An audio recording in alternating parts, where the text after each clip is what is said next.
පාස්කු ප්‍රහාරය පිටුපස මහා මොළකරුවෙකු සිටින බවත් ඔහුව අල්ලා ගන්න බවත් පොරොන්දු වෙලා බලයට මේ ආණ්ඩුව බලයට පැමිණි බව අපි කවුරුත් දන්න කාරණයක්.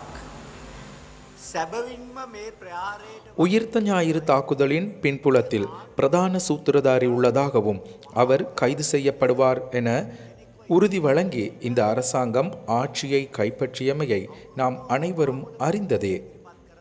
இந்த தாக்குதலுக்கு நேரடியாக பொறுப்பு கூற வேண்டிய நபர்கள் இந்த அரசாங்கத்துக்குள்ளேயே காணப்படுவதால் பிரதான சூத்திரதாரியாக யாரேனும் ஒருவரை காண்பித்து உண்மையான சூத்திரதாரியை பாதுகாப்பதே இந்த அரசாங்கத்தின் நோக்கமாக உள்ளது. அதற்காக புதிய திரைக்கதை ஒன்று தற்போது தயாரிக்கப்படுகிறது. இலங்கையின் புலனாய்வு பிரிவினரே உயிர்த்த ஞாயிறு தாக்குதலை மேற்கொண்டதாக சேனல் 4 அலைவரிசை குற்றஞ்சாட்டியிருந்தமை ஞாபகத்தில் உள்ளது.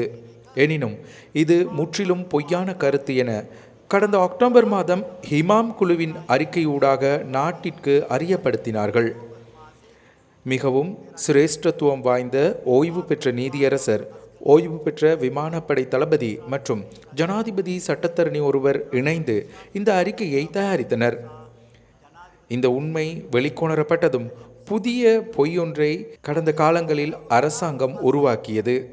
எனினும் நியாயமான முறையில் பொய்யை உருவாக்க முடியாது போனதால் சேனல் 4 அலைவரிசையில் கூறப்பட்டது போல தாக்குதலை மேற்கொண்டது புலனாய்வுத்துறை அதிகாரிகள் எனவும் கோட்டாபய ராஜபக்சவை அதிகாரத்திற்கு கொண்டு வரும் முயற்சி எனவும் கூறி அப்போதைய இராணுவத்தின் புலனாய்வுத்துறை அதிகாரியாக செயற்பட்ட மேஜர் ஜெனரல் சுரேஷ் ஷாலேவையும் முன்னாள் ஜனாதிபதி கோட்டாபய ராஜபக்சவையும் கைது செய்வதற்கான திட்டம் தற்போதைய அரசாங்கத்திடம் காணப்படுகிறது.